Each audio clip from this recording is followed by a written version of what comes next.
السلام عليكم ورحمة الله وبركاته. وعليكم السلام ورحمة الله وبركاته. نحمده ونصلي على رسوله الكريم. أما بعد فقد قال الله تعالى في كلامه القديم وهو أصدق الصادقين. أعوذ بالله من الشيطان الرجيم. بسم الله الرحمن الرحيم. إن الله وملائكته يصلون على النبي يا أيها الذين آمنوا صلوا عليه وسلموا تسليما. اللهم صل على سيدنا محمد وعلى آل سيدنا محمد وبارك وسلم عليه. قال الله تعالى في مقام آخر وَلَنَبْلُوَنَّكُمْ بِشَيْءٍ مِّنَ الْخَوْفِ وَالْجُوعِ وَنَقْصٍ مِّنَ الْأَمْوَالِ وَالْأَنفُسِ وَالثَّمَرَاتِ وَبَشِّرِ الصَّابِرِينَ. صدق الله العلي العظيم. قال نبينا صلى الله عليه وسلم إذا أحب الله عبدا ابتلاه ليسمع تضرعه وكما قال عليه الصلاة والسلام. எல்லா புகழும் நம்ம முஸ்லிம்களாக முஃமின்களாக மேலும் தனது ஹபீபு நாயகம் முஹம்மது ரசூலுல்லாஹி ஸல்லல்லாஹு அலைஹி வஸல்லம் அவர்களுடைய பாக்கியமிக்க உம்மத்தில் ஒருவராகவும் நம்மை ஆக்கி அருள் புரிந்தானே அந்த அல்லாஹ்வுக்கே உண்டாகுவதாக. அல்ஹம்துலில்லாஹ் அல்ஹம்துலில்லாஹ் அல்ஹம்துலில்லாஹ். மேலும் அல்லாஹ் தஆலா அவனுடைய நல்லடியார்களை நேசிக்கக்கூடியவர்களாகவும் அவனுடைய ஒவ்வொரு செயலுக்கு கட்டுப்பட்டு நடக்கக்கூடிய ஒரு வாய்ப்பை உடையவர்களாகவும் அல்லாஹ் நம்மை ஆக்கியிருக்கிறானே அந்த அல்லாஹ்வுக்கு எல்லா புகழும் உண்டாகுவதாக. அல்ஹம்துலில்லாஹ் அல்ஹம்துலில்லாஹ் அல்ஹம்துலில்லாஹ். ரசூலுல்லாஹி ஸல்லல்லாஹு அலைஹி வஸல்லம் அவர்கள் ஒரு ஹதீஸில் சொல்லி காட்டினாங்க, இந்த முஃமினான அடியானுடைய வாழ்க்கை இருக்கு அது ஆச்சரியமானதாக இருக்குது என்று ரசூலுல்லாஹி ஸல்லல்லாஹு அலைஹி வஸல்லம் அவங்க சொன்னாங்க. ஸல்லல்லாஹு அவங்களே ஆச்சரியமாக சொல்கிறாங்க, இந்த முஃமினான அடியானுடைய இந்த வாழ்க்கையுடைய ஒவ்வொரு செயலும் ஆச்சரியமாக இருக்குது என்று சொல்லிட்டு ஸல்லல்லாஹு அலைஹி வஸல்லம் அவங்க சொன்னாங்க, இந்த அடியானுக்கு அல்லாஹ் தஆலா ஏதாவது ஒரு நன்மை செய்வான் என்று சொன்னால் அவருடைய வாழ்க்கையில் சந்தோஷம், அவருடைய வாழ்க்கையில் ஒரு முன்னேற்றம், ஒரு இன்பம், ஒரு சந்தோஷம் உண்டாகுது என்று சொன்னால் அவர் அல்லாஹ்வுக்கு நன்றி செலுத்துகிறார்.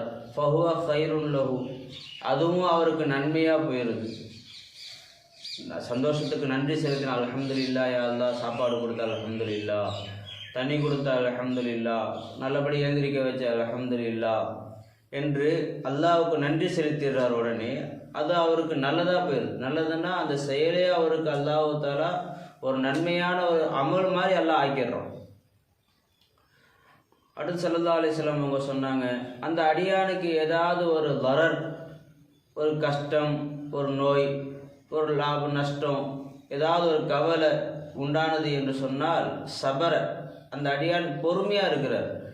அல்லாஹ் தஆலா ஏதோ நன்மைக்காக வேண்டிதான் நமக்கு கொடுத்துருக்குறான் என்று பொறுமையாக இருக்கிறார். அல்லாஹ்வுக்கு ஆட்சேபனை செய்கிறதில்லை, நான் எனக்கு ஏன் இந்த சோதனை வரணும், எனக்கு ஏன் இந்த கஷ்டம் வரணும், எனக்கு ஏன் இந்த நோய் வரணும் என்று எந்த ஒரு ஆட்சேபனையும் செய்யாமல் அவர் அமைதியாக பொறுமையாக இருந்து விடுகிறார்.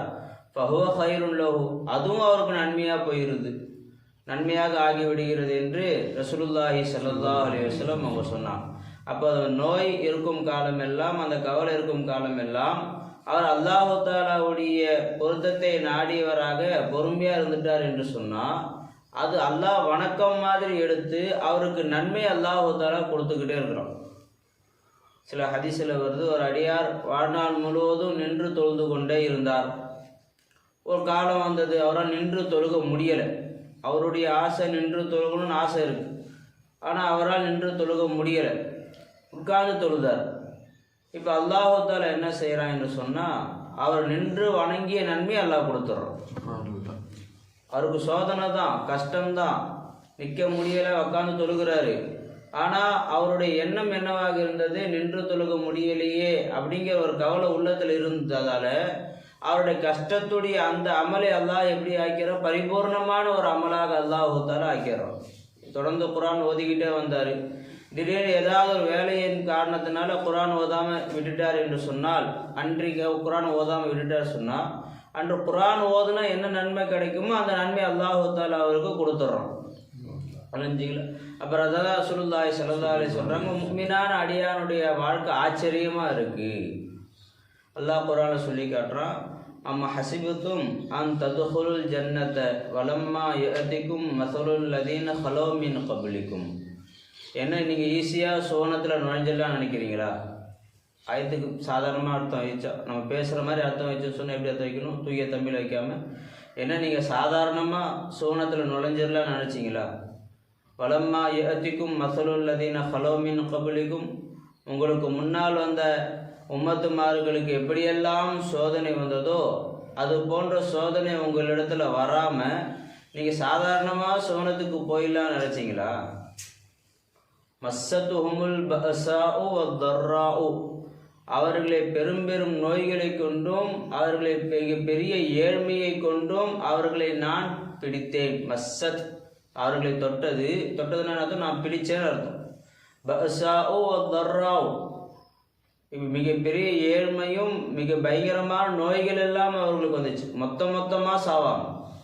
திடீர்னு பார்த்தா 100 பேர் மௌத்தாக இருப்பாங்க, திடீர்னு பார்த்தா 50 பேர் மௌத்தாகி இருப்பாங்க. ஒரு ஊரில் எப்படி இருக்கும்? தாவுன் போன்ற பல நோய்கள் அல்லாஹ் தஆலா, பரவக்கூடிய நோய்கள் அல்லாஹ் தஆலா சில உம்மத்துமார்களுக்கு அனுப்பலாம். கொப்பளம் மாதிரி வரும், கொஞ்ச நேரத்தில் என்ன ஆகும்? மௌத்தாயிடுவாங்க. குறிப்பிட்ட வருஷத்துக்கு முன்னாடியெல்லாம் கேள்விப்பட்டோம்ல, காலரான்னு ஒரு நோய் வரும். ஒரு ஊரில் அந்த நோய் வந்தது சொன்னால் மொத்தமாக என்ன செஞ்சிடுவாங்க? மௌத்தாகுவாங்க அப்படி சொல்லும். பார்த்தீங்களா? அந்த மாதிரி விஷ நோய்கள் எல்லாம் என்ன ஆகும்? பரவிச்சு அந்த காலத்தில். இப்போ அல்லாஹ் தஆலா அதை எல்லாம் விட்டு நம்மளுக்கு காப்பாற்றி வச்சிருக்கிறோம். அல்லாஹ் சொல்கிறான், மஸ்ஸத்துஹும் அவர்களை பிடித்தது அல் பஅஸாஉ வத்தர்ராஉ, மிக பெரிய ஏழ்மை, சாப்பாடு கூட வழி இல்லாமல் சுத்தக்கூடிய ஒரு வறுமையான ஒரு நிலை உண்டாச்சு. மிக பயங்கரமான நோய்கள் எல்லாம் அவர்களை பிடித்தது. அப்போ அந்த மாதிரி உங்கள் இடத்துல வராமல் நீங்கள் ஈஸியாக சோனத்தில் நுழைஞ்சலான்னு நினைக்கிறீங்களா? வஸுல்ஸிலு, இன்னும் அவர்கள் உலுக்கி எடுக்கப்பட்டார்கள். ஜுல்ஸில் அர்த்தம்பா அசல ஜில்சான்னு சொன்னால் நிலநடுக்கம் உண்டாகுது இல்லை, அதுக்கு சொல்லுவாங்க. உலுக்கி எடுக்கப்பட்டார்கள். அவங்க மனசை போட்டு அல்லாஹ் அந்த அளவுக்கு உலுக்கி எடுத்துட்டான். எப்படி என்ன செய்யறது அப்படின்னு தெரியலையே என்று மக்கள் எல்லாம் உள்ளத்தால் துடிக்கக்கூடிய அளவு அல்லாஹ் தஆலா அவர்கள் ஆக்கணும். அவ்வளோ சிரமப்படுத்தணும். வளைஞ்சிங்களா எந்த அளவுக்கு மதா நஸ்ருல்லா, அந்த மக்கள் எல்லாம் நபியை பார்த்து கேட்க ஆரம்பிச்சிட்டாங்க, அல்லாஹ்வுடைய உதவி எப்போ வரும், அல்லாஹ்வுடைய உதவி எப்போ வரும் என்று மக்கள் எல்லாம் ரசூலை பார்த்து கேட்க ஆரம்பிச்சிட்டாங்க. அல்லா இன்ன நஸ்ருல்லாஹி கரீப், அறிந்து கொள்ளுங்கள் அல்லாஹ் தஆலாவுடைய உதவி ரொம்ப நெருக்கமாக இருக்கு என்று அல்லாஹ் தஆலா அந்த ஆயத்தில் சொல்லி காட்டுறான். அப்போது அல்லாஹ் தஆலாவுடைய இந்த ஆயத்தில் அல்லாஹ் நமக்கு என்ன முன்னறிவிப்பு செய்கிறான்னு சொன்னால், நம்முடைய வாழ்க்கை நிம்மதியாக இருக்க வேண்டும் என்று சொன்னால் அதில் சோதனைகள் இருக்கணும்னு அல்லாஹ் சொல்லி காட்டுறோம். அந்த மாதிரி சோதனை நம்முடைய வாழ்க்கையில் வரும் என்று அல்லாஹ் தஆலா இதில் மறைமுகமாக சொல்லி காட்டுறோம். சொல்லி காட்டி எப்படி அந்த மக்கள் மதா நஸ்ருல்லா, அந்த சோதனை வரக்கூடிய நேரத்தில் சிந்தனை அல்லாஹ்வின் பக்கம் போனதோ, அல்லாஹ்வின் பக்கம் சிந்தனை போனோடனே அல்லாஹ் உடனே உதவி செஞ்சான். பனி இஸ்ரவேலர்கள் சாப்பாடு இல்லாமல் சுற்றுனாங்க. 15 அல்லாஹ் தஆலா இடத்துல கேட்டாங்க. உடனே அல்லாஹ் தஆலா மண்ணு சல்வாங்கிற அந்த உணவு அல்லாஹ் தஆலா சொர்க்கத்துடைய உணவை அல்லாஹ் இறக்கி காட்டினான். ஈசா அலைஹிஸ்ஸலாம் அவருடைய உம்மத்துமார்கள் பசியாக இருக்கக்கூடிய நேரத்தில் அல்லாஹ் தஆலா இடத்துல கேட்டாங்க, எங்களுக்கு அல்லாஹ் தஆலா இடத்துல சொல்லி எங்களுக்கு உணவை இறக்க சொல்லுங்க அப்படின்னு கேட்டாங்க. மாயிதாங்கிற அந்த உணவு தட்டு அல்லாஹ் தஆலா சொர்க்கத்திலேருந்து அல்லாஹ் தஆலா உணவை இறக்கி வச்சா அவங்களுக்கு. அந்த மாதிரி உதவி அலா இன்ன நஸ்ருல்லாஹி கரீப், அல்லாஹ் உடனே என்ன செஞ்சான்? உதவி செஞ்சான். அதே போல் நம்முடைய வாழ்க்கையில் என்னவாகும்? சோதனை வரும். அந்த சோதனை வரக்கூடிய நேரத்தில் நம்முடைய சிந்தனை அல்லாஹ்வின் பக்கம் திரும்பும் என்று சொன்னால் அல்லாஹ் தஆலா நமக்கு உதவி செய்வது ரொம்ப நெருக்கமாக முறையில் அல்லாஹ் தஆலா உதவி செய்வான் என்பதை இந்த ஆயத்தில் அல்லாஹ் நமக்கு சொல்லி காட்டுறான். அன்பர்களே, ஆக நம்முடைய வாழ்க்கை ஒரு அடியார் முஸ்லீமாக முஃமினாக இருக்கிறார் என்று சொன்னால் அவருடைய வாழ்க்கை நிம்மதியான முறையில் போய்கிட்டே இருக்கும். நிம்மதினா கவலையே இல்லாமல் கஷ்டமே இல்லாமல் ராகத்தாக போய்கிட்டு இருக்கும் என்று பார்த்தா இருக்கவே இருக்காது. ரசூலுல்லாஹி ஸல்லல்லாஹு அலைஹி வஸல்லம் அவங்க சொன்னாங்க, இதா அஹப்பல்லாஹு அப்தன், ஒரு அடியானை அல்லாஹ் தஆலா பிரியப்படுவான் என்று சொன்னால், இப்போ நம்மளை அல்லாஹ் பிரியப்படணும்னு ஆசை இருக்கா இல்லையா? எல்லோருக்கும் அல்லாஹ் தான் நம்மளை பிரியப்படணும் அப்படிங்கிற ஆசை இருக்கு. ரசூலுல்லாஹி ஸல்லல்லாஹு சொல்கிறாங்க, ஒரு அடியானை அல்லாஹ் ஆசைப்படுவான் என்று சொன்னால், அல்லாஹ் பிரியப்படுவான் என்று சொன்னால் இபுத்தலாஹு, அந்த அடியானை சோதிப்பான் அல்லாஹ் தாலா. அப்போ ஒரு அடியானை எந்த அளவு அல்லாஹ் தாலா சோதிக்கிறானோ அந்த அளவு அல்லாஹ் தாலாவுடைய பிரியம் அந்த அடியார் மேலே இருக்குன்னு அர்த்தம். அந்த அளவு அல்லாஹ்வுடைய பிரியம் அந்த அடியாரின் மீது இருக்கிறது. ஏன் அல்லாஹ் சோதிக்கிறான்? அவருடைய அந்த கெஞ்சுதலை, அவருடைய அந்த அழுகுதலை அல்லாஹ் கேட்பதற்காக வேண்டி சோதிக்கிறோம். எதுக்காக சோதிக்கிறோம் பார்த்தியா? அந்த அடியான் கெஞ்சி, யா அல்லாஹ் இப்படி ஒரு கஷ்டம் இருக்கு, யா அல்லாஹ் எல்லாம் இப்படி ஒரு நோய் இருக்கு, யா அல்லாஹ் எல்லாம் இது ஒரு தேவை வந்துடுச்சு, யா அல்லாஹ் என்று அந்த அடியான் தளர்றோன்னு சொன்னால் உள்ளம் உருகி உள்ளத்தில் ஒரு துடிப்பு வந்து கேட்கக்கூடிய அந்த துவாவுக்கு பேர் தளர்றோன்னு சொல்லி காட்டுவாங்க. பணிஞ்சு எல்லாம் என்னால் முடியாது, என்னை காப்பாற்றி யா அல்லாஹ் என்று சரணாகதி ஆகுவதற்கு பேர் தளர்றோன்னு சொல்லி காட்டுவாங்க. அப்படி அந்த சரணாகதி ஆகி என்னிடத்தில் கேட்பதற்காக வேண்டி தான் அல்லாஹ் தஆலா சோதனை உண்டாக்குறான் என்று ரசூலுல்லாஹி ஸல்லல்லாஹு அலைஹி வஸல்லம் அவங்க சொன்னாங்க. அன்பர்களே, இன்னொரு ஆயத்தில் அல்லாஹ் சொல்லி காட்டுறான், ஹதீஸில் ஸல்லல்லாஹு சொல்லி இன்னொரு ஆயத்தில் அல்லாஹ் சொல்லி காட்டுறான், வல நபுலு வண்ணக்கும், நிச்சயமாக திட்டமாக உங்களை நான் சோதிப்பேன். இதுக்கு மேலே அல்லாஹ் தஆலா என்ன சொல்லணும்? திட்டமான செய்வோம். அல்லாஹ் தஆலா முஸ்லிமான முஃமினான அடியார்களை சோதிப்போம். எல்லா மக்களையும் அல்லாஹ் சோதிப்போம். வல நபுலு வண்ணக்கும், இதை வச்சு அல்லாஹ் சோதிப்பான். பிஷையும் மினல் ஹௌஃப், பயத்திலிருந்தும் உங்களை நான் சோதிப்பேன்.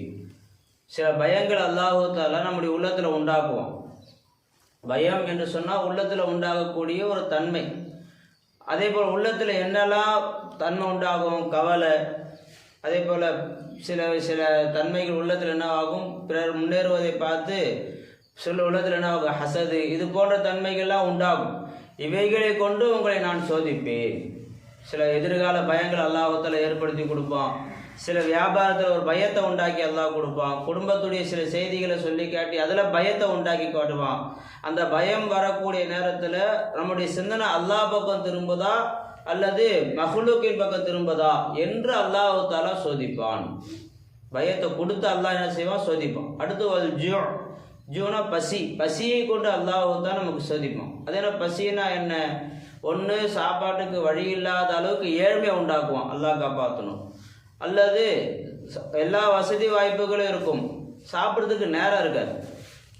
சில பேர் 1,00,000 ரூபாலாம் சம்பளம் வாங்குறாங்க, தொலைஞ்சிங்களா. ஆனால் வேலை செய்யக்கூடிய அந்த நேரத்தில் வேலை அதிகமாக இருக்கிறதால சாப்பிடாமலாம் சில பேர் வேலை செய்கிறாங்க. வேலைக்காகவே ட்ராவல் செய்கிறாங்க, சாப்பிடாம ட்ராவல் செய்கிறாங்க. இந்த மாதிரி நம்ம சாப்பாட்டுக்கு வழி இருந்தும் சாப்பிட விடாமல் அல்லாஹ் தஆலா சோதிப்பான். சில பேர் சாப்பிட்றதுக்கு உணவும் இருக்கும், சாப்பிட்றதுக்கு நேரம் இருக்கும், ஆனால் உடம்பு ஒத்துக்காது. அதை சாப்பிட்டா உடம்பை ஏற்றுக்கொள்ளக்கூடிய ஒரு தன்மை இல்லாமல் போய் இப்படியும் அல்லாஹ் சோதிப்பான். எப்படி? சக்கரை வியாதி மாதிரி. சாப்பாடுக்கு இப்போ பொருள் இருக்குது, அதுக்குரிய நேரமும் இருக்குது, ஆனால் சாப்பிட்றதுக்குரிய உடலில் அதுக்குரிய முகாந்திரம் சொல்லுவாங்கள்ல, அதுக்குரிய தகுதி இல்லாமல் போயிடுச்சு உடம்பு நோயால். இப்படியும் அல்லாஹ் தஆலா சில நோய்களை கொடுத்து பசியை அல்லாஹ் தஆலா கொடுத்து சோதிப்பான். பசினாலுங்களா ஒன்று அசல் பசி, இன்னொன்று உணவு இருக்க சாப்பிட முடியாமல் இருக்கக்கூடிய சூழ்நிலை. இவைகளை கொடுத்து அல்லாஹ் தஆலா சோதிப்பான். மினல் ஹோஃபி வல் ஜூஇ வ நக்ஸிம் மினல் அம்வாலி வல் அன்ஃபுஸ். பொருள் அல்லாஹ் தஆலா சில நேரத்தில் குறைச்சிருவான். பொருள் அல்லாஹ் என்ன செய்வான்? அல்லாஹ் குறைச்சிருவான். நல்லா வியாபாரம் நல்லா போய்கிட்டே இருக்கும், திடீர்னு டவுன் ஆக ஆரம்பிக்கும். நல்லா வசதி வாய்ப்பாக இருப்பார், திடீர்னு ஏழ்மை அல்லாஹ் தஆலா உண்டாக்குவான். அல்லது சில நபர்களை தன்னை விட்டு தூரமாக்குவதை கொண்டு அல்லாஹ் தஆலா சோதிப்பான். சில நபர்களை மௌத்தாக்குவதை கொண்டும், சில நபர்களை தன்னை விட்டு தூரமாக்குவதை கொண்டும், அல்லது சிலருடைய உதவியை குறைப்பதை கொண்டும் அல்லாஹ் சோதிப்பான்.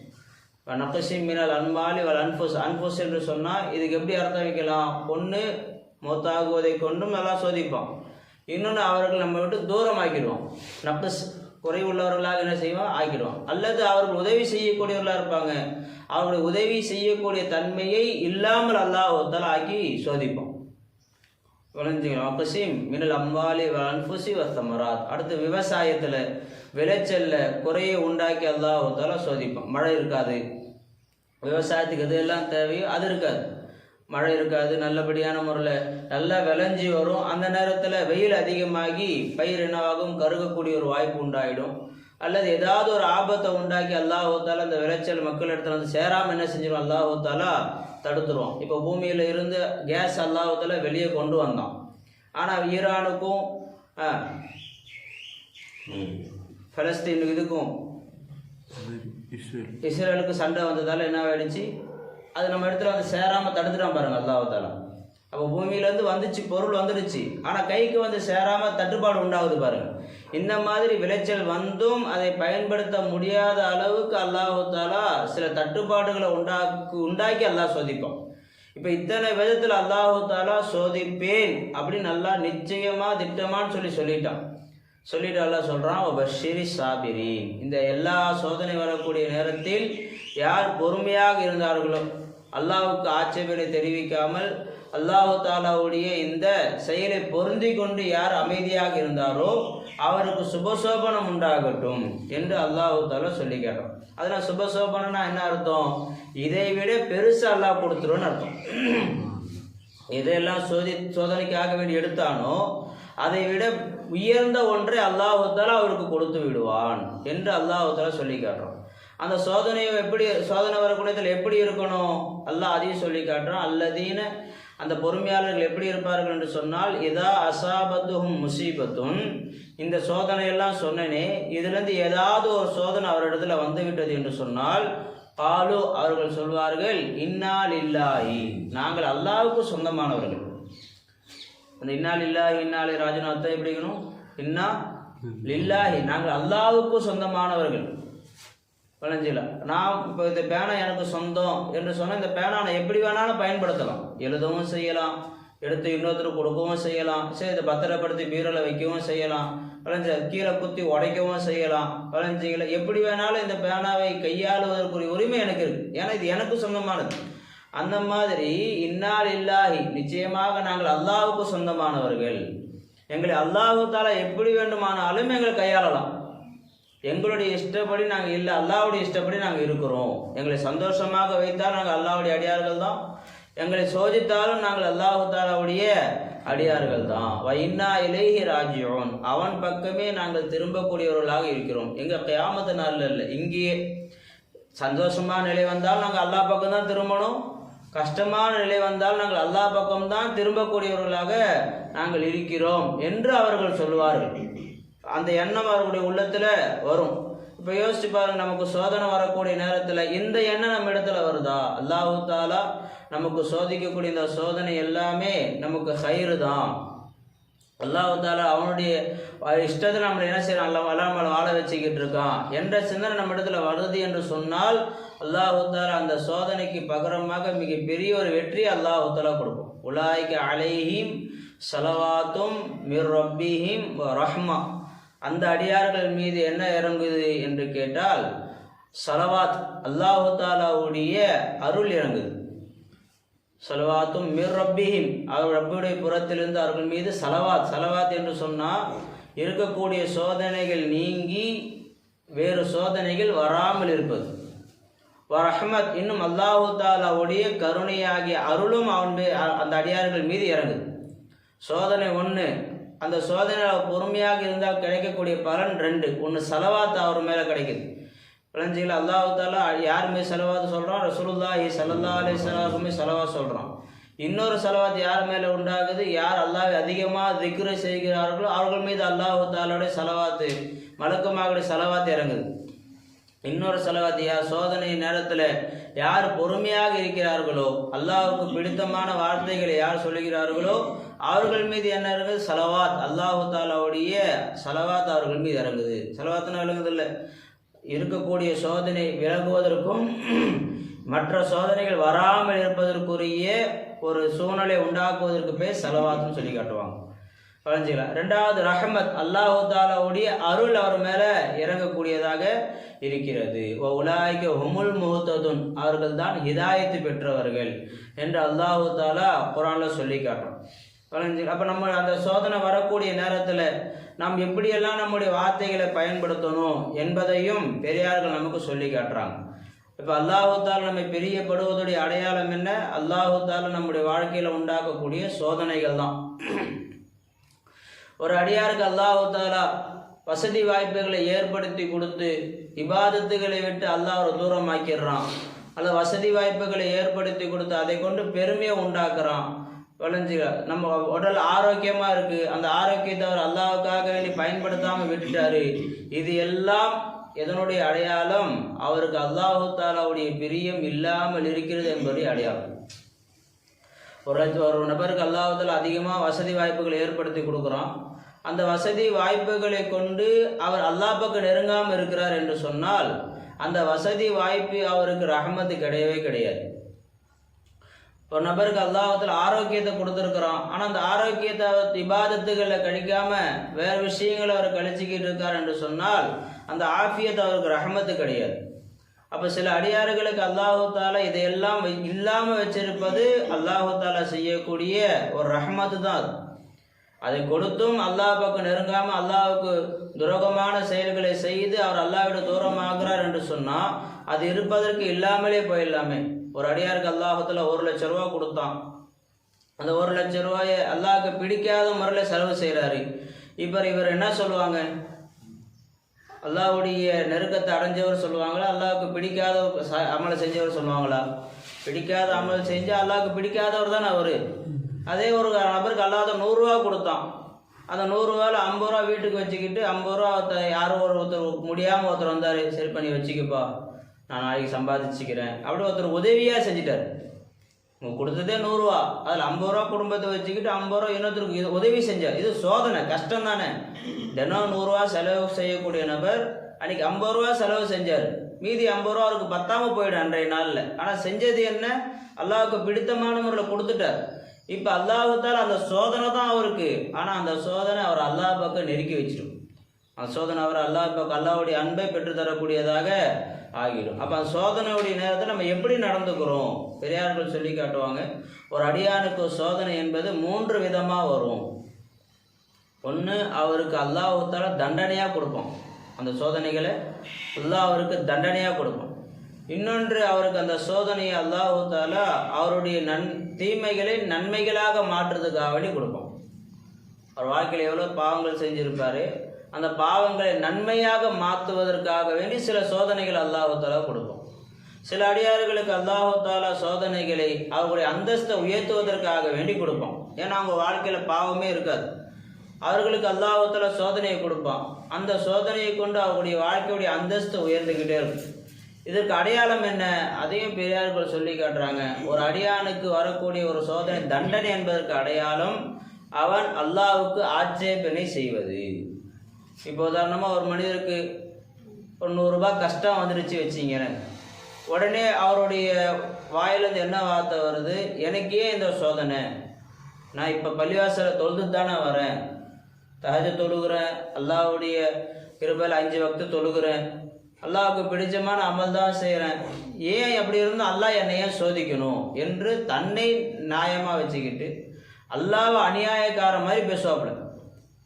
அல்லாஹ்வை அநியாயக்காரர் மாதிரி பேசினார் என்று சொன்னால் அல்ல உள்ளத்தில் அந்த மாதிரி எண்ணம் வருது, நான் நல்லா தானே இருக்கிறேன், எல்லா கடமையும் செய்கிறேன், அப்படி இருந்தும் அல்லாஹ்வுத்தாலா எனக்கு இந்த மாதிரி சோதனை கொடுத்துக்கிட்டே இருக்கிறான், தொழுது நான் என்ன கண்டேன், அப்படி மனசில் வெறுப்பு வச்சுக்கிட்டே தொழுது. கலைஞ்சிக்கல இத்தனை வருஷமாக தொழுகிறேன், இதனால் எனக்கு எந்த ஒரு ஃபாய்தா கிடைச்சிது என்று மனசில் அல்லாஹ் மேலே ஒரு கோபத்தை ஒரு வெறுப்பை வச்சுக்கிட்டு இது வரைக்கும் தொண்டை வரைக்கும் அல்லாஹ் மேலே சில பேருக்கு ஆட்சேபனை இருக்குது, அந்த ஆட்சேபனையை வைத்து கொண்டே வணங்குறாங்க, அந்த ஆட்சேபனையோடு வாழ்கிறாங்க என்று சொன்னால் அவர்களுக்கு வரக்கூடிய சோதனைகள் எல்லாம் தண்டனை எல்லாமே.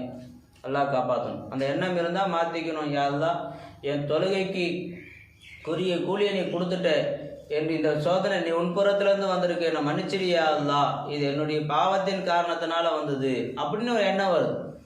அதே ஒரு நபருக்கு 100 ரூபா சோதனை வந்தது, உடனே அவர் சொல்கிறாரு, எல்லாம் எத்தனை நாள் விசாலமாக இருந்த அந்த ரிஸ்க்கு திடீர்னு தடையாகுது என்று சொன்னால் நான் ஏதோ உனக்கு பாவம் செஞ்சிட்டேன் யா அல்லாஹ், உன்னுடைய கட்டளைக்கு ஏதோ மாறு செஞ்சிட்டேன், அதனால தான் இந்த சோதனை எனக்கு வருது என்று தன்னை அநியாயக்காரனாகவும் அல்லாஹ்வை நியாயவானாக பார்த்தார் என்று சொன்னால் அவருக்கு வந்த அந்த சோதனை இருக்கே அவருடைய பாவங்களை நன்மையாக மாற்றிடும். அவருடைய பாவங்களை நன்மையாக மாற்றிடும். என்ன எப்படி இருக்கணும்? தன்னை அநியாயக்காரனாக அல்லாஹ் நியாயவானாக பார்க்கணும். இப்படி இருந்தது என்று சொன்னால் அவருடைய பாவங்களை நன்மையாக மாற்றுவதற்காக வேண்டி அல்லாஹு தாலா சோதனைகளை கொடுத்துக்கிட்டே இருக்கிறோம். புரிஞ்சுங்களா? மூன்றாவது, சில பேருக்கு அல்லாஹு தாலா சோதனைகளை உண்டாக்குவான், அதற்காக வேண்டி அல்லாஹுக்கு அவங்க நன்றி செலுத்துவாங்க. எப்படி நமக்கு நல்லது நடந்து அல்லாஹுக்கு நன்றி செலுத்துகிறோமோ அதுபோல் அவர்களுடைய வாழ்க்கையில் சோகங்கள் கவலைகள் நடந்தால் அதற்கு அல்லாஹு தாலா இடத்துல அவர்கள் நன்றி செலுத்துவாங்க. ஒருத்தருக்கு உதாரணமாக காலில் அடிபட்டது, உடனே அவர் சொல்லுவார், யாரெல்லாம் நான் செஞ்ச பாவத்துக்கு என் காலையே என்ன செஞ்சுருக்கணும், எடுத்துருக்கணும், இந்த சின்ன அடியோடு என்னை விட்டுட்டே அல்லா என்று அல்லாஹுக்கு சுக்குர் செய்வார். ஒரு பெரிய ரோட்டில் போயிட்டு இருக்கும்போது வீட்டு மாடியிலேருந்து சாம்பல் கொட்டிட்டாங்க அவங்க மேலே. உடனே அவங்க அல்ஹம்துலில்லாஹ் சொன்னாங்க. நம்ம சொல்லுவோமா? அவங்க சொன்னாங்க அல்ஹம்துலில்லாஹ் சொன்னாங்க. அப்போ கூட வந்த முரீதுமார்கள் கேட்டாங்களாம், இப்போ உங்கள் மேலே என்ன கொட்டுறாங்க, சாம்பாலை கொட்டியிருக்கிறாங்க, நீங்கள் அல்ஹம்துலில்லாஹ் சொல்கிறீங்களே அப்படின்னா. அப்போ அந்த பெரியார் சொல்லி காட்டினாங்க, நியாயப்படி பார்த்தா என் மேலே நெருப்பை கொட்டணும் அல்லாஹு தாலா, நான் செஞ்ச தவறுக்கு பாவங்களுக்கு என் மேலே நெருப்பை கொட்டணும் அல்லாஹு தாலா, ஆனால் என் மேலே சாம்பலோடு நிப்பாட்டிட்டானே என்று நான் அல்லாஹுக்கு சுக்குரு செய்கிறேன் என்று சொன்னாங்க. இது இந்த மாதிரி ஒரு எண்ணம் நம்முடைய உள்ளத்தில் வருது என்று சொன்னால், நான் செஞ்ச பாவத்துக்கு அல்லாஹ் இதோட விட்டுட்டானே, இதை விட பயங்கரமாக அல்லாஹு தாலா என்னை சோதிக்கணும் என்று ஒரு எண்ணம் உள்ளத்தில் வந்தது என்று சொன்னால், நமக்கு அல்லாஹு தாலா தரக்கூடிய அந்த சோதனைகள் இருக்கு நம்முடைய அந்தஸ்தை உயர்த்ததுக்காக. இப்போ நபிமார்கள் அல்லாஹு தாலா சோதிச்சான், அவங்க வாழ்க்கையில் பாவம் இருந்ததா? பாவமே இல்லை. ஏன் அவர்களுக்கு அவ்வளோ சோதனை ஏன் என்று பார்த்தா அவங்க அந்தஸ்தை உயர்த்துவதற்காக வேண்டி, நபிமார்களுடைய அந்தஸ்தை உயர்த்ததுக்காக. எந்த அளவு நபிமா அல்லாஹு தாலா ஒரு நபரை பிரியப்பட்டானோ அந்த அளவு சோதிப்பேன் என்பதை காட்டுறதுக்காக வேண்டி. வளர்ந்தீங்களா? இப்ராஹிம் அலைஹிஸ்ஸலாம் அவர்களை சோதிப்பதற்கு காரணம் என்ன? அந்தளவு அல்லாஹ் அவர்களை பிரியப்பட்டான். எல்லா நபிமார்களை விட ரசூலுல்லாஹி ஸல்லல்லாஹு அலைஹி வஸல்லம் அவர்கள் தான் அதிகமாக சோதனைக்கு ஆளானாங்க. காரணம் என்ன? அவர்கள் அல்லாஹ் எல்லோரையும் விட அதிகமாக நேசித்தான். அதனுடைய அடையாளம் தான் அதிகமான வாழ்க்கை, அவங்க வாழ்க்கையில் சோதனை வந்தது. ஆனால் அந்த எல்லா சோதனையுடைய முடிவை பாருங்கள், ரசூலுல்லாஹி ஸல்லல்லாஹு அலைஹி வஸல்லம் சாதகமாக அல்லாஹ் தாலா ஆக்கி கொடுத்தோம். எல்லா சோதனையோட முடிவு எப்படி ஆனது? இஸ்லாத்துக்கு சாதகமாக தான் ஆச்சு. ஏன் காரணம் என்ன? அல்லாஹுக்கு நன்றி செலுத்தினாங்க. ஏன்னா இதோடு விட்டுட்டியே, இதுக்கு மேலே என்னை தண்டிக்கணும், இதோடு என்னை விட்டுட்டு என்று அல்லாஹுக்கு அவங்க சுக்குரு செஞ்சாங்க. இதே அல்லாஹுக்கு பிடிக்காத அடியார்கள் என்று சில பேர் இருந்தாங்க, விரோதிகள். யார்? ஃபிரௌன் இருந்தார், நம்ரூத் இருந்தான், கொஞ்சம் ஹாமான், இது போன்ற எதிரிக்கு அல்லாஹ்வுடைய விரோதிகள் சொல்லி அல்லாஹ் சில நபர்கள் அல்லாஹ் சொல்கிறானே, அவர்களுடைய வாழ்க்கையெல்லாம் எடுத்து பாருங்க, அவர்களுக்கு சின்ன தலைவலி கூட வராமல் இருந்தது. அரசர்களாக இருந்தாங்க. ஃபிரௌன் அரசன், விளைஞ்சிங்களா? அவனுக்கு 400 வருஷம் அந்த சின்ன ஒரு தலைவலியோ ஒரு சளியோ ஒரு காய்ச்சல் கூட வராத அளவுக்கு நிம்மதியாக இருந்தார். காரணம் என்ன? அல்லாஹ்வுக்கு பிடிக்கல. அவனை பிடிச்சிருந்தா என்ன செஞ்சிருப்பான்? சோதிச்சிருப்பான். அல்லாஹ்வுக்கு பிடிக்கல. நம்ரூதுக்கு எந்த ஒரு ஆபத்தும் இல்லாமல் நிம்மதியாக இருந்தார். விளைஞ்சிங்களா? அல்லாஹ்வுக்கு பிடிக்காத அடியார் தான் ராகத்தாக இருந்தார் அவர். விளைஞ்சிங்களா? அதனால அல்லாஹு தாலா நம்மை சோதிப்பது என்பது அல்லாஹ் நம் மீது வைத்திருக்கக்கூடிய பிரியத்துடைய ஒரு அடையாளம் தான் தவிர வேறு ஒன்றுமே இல்லை. அப்போ சோதனை வரக்கூடிய நேரத்தில் நம்ம என்ன செய்யணும்? அல்லாஹுக்கு முன்னாடி சரணாகதி ஆகிடும். அப்புறம் அல்லாஹ் சொல்கிறோம், லை யுசீபனா, நபியை நம்ம மக்கள் இடத்துல சொல்லுங்கள், லை யுசீபனா இல்லாமா கத்தபல்லாஹு லனா, அல்லாஹ் எதை நமக்கு நன்மை என்று நிர்ணயித்தானோ அதை தவிர வேறு எந்த சோதனையும் நம்ம தொடுவதில்லை. அப்போ நம்மளை அடையக்கூடிய எல்லா சோதனைக்கும் என்ன இருக்குது? நமக்கு நன்மை இருக்குது. அதுக்கு நமக்கு ஒரு ஃபாய்தா அல்லாஹ் தாலா வச்சுருக்கிறோம். அப்படி இருந்தால் தான் அந்த சோதனை நமக்கு அல்லாஹ் தாலா ஏற்படுத்தி கொடுப்பான். ஏன்? ஹுவ மௌலானா, அவன் நம்முடைய எஜமானாக, நம்முடைய நண்பனாக, நம்முடைய நேசனாக அல்லாஹ் தாலா இருக்கிறோம் அப்படின்னு சொல்லுங்கள். நபி சோதனை இப்படி சொல்லுங்கள், எங்களுக்கு எதை அல்லாஹ் நிர்ணயிச்சாலும் நன்மை என்று நிர்ணயிச்சாலும் அந்த சோதனை தான் எங்கள்கிட்ட வருது. காரணம் என்ன? ஹுவ மௌலானா, அவன் எங்களுடைய எஜமானாக நண்பனாக இருக்கிறான். நண்பனிடத்துலேருந்து வரக்கூடிய ஒரு சோதனை அது நமக்கு நன்மையாக தான் இருக்கும். ஃப்ரெண்டு அடிக்கிறாரு, வலிக்க தான் செய்யும், ஆனால் அது சந்தோஷம்தான் வருமே தவிர அதனால் நமக்கு அந்த ஃப்ரெண்டு மேலே கோபம் வருமா என்று பார்த்தா வரவே வராது. வளஞ்சில வாழல்லாஹி ஃபலதவக்கலில் முஃமினூன், அந்த அல்லாஹ்வின் மீது முஃமினான அடியார்கள் நம்பிக்கை வைக்கட்டும் என்று அல்லாஹு தாலா குர்ஆனை சொல்லி காட்டுறான். ஆக நம்முடைய வாழ்க்கையில் சில சோதனைகள் அல்லாஹு தாலா உண்டாக்கி கொடுப்பான். அந்த சோதனைகளுடைய நேரத்தில் நம்ம அல்லாஹுக்கு பிடித்தமான முறையில் நாம் நடந்து கொள்வோம் என்று சொன்னால் அந்த சோதனைகளை கொண்டு அல்லாஹ் நம்முடைய வாழ்க்கையை, இருளுக வாழ்க்கை அல்லாஹு தாலா வெற்றி ஆக்கிடுறான். மனசை தளர விடாமல் அல்லாஹு தாலா நம்ம திரும்ப திரும்ப துவா செய்து கொண்டே இருப்போம் என்று சொன்னால் அந்த சோதனைகள் அல்லாஹு தாலா நம்ம விட்டு தூரமாக்கி அல்லாஹு நமக்கு ராகத்தை உண்டாக்கி தரான். அல்லாஹு தாலா சோதனைகளை விட்டு அல்லாஹ் நம்மளை பாதுகாத்தால் புரிவானாக. அல்லாஹ் தாலா ஏதாவது சோதனைகள் அல்லாஹ் நமக்கு ஏற்படுத்துவான் என்று சொன்னார், அதில் அல்லாஹ்வுக்கு பிடித்தமானவர்கள் நடந்து கொள்பவர்களாக அல்லாஹ் ஆக்கியல் புரிவானாக. ஆஃபிர் தாவானா அல்ஹம்துலில்லாஹி ரப்பில் ஆலமீன். அஸ்ஸலாமு அலைக்கும் வரஹ்மத்துல்லாஹி வபரகாத்துஹு.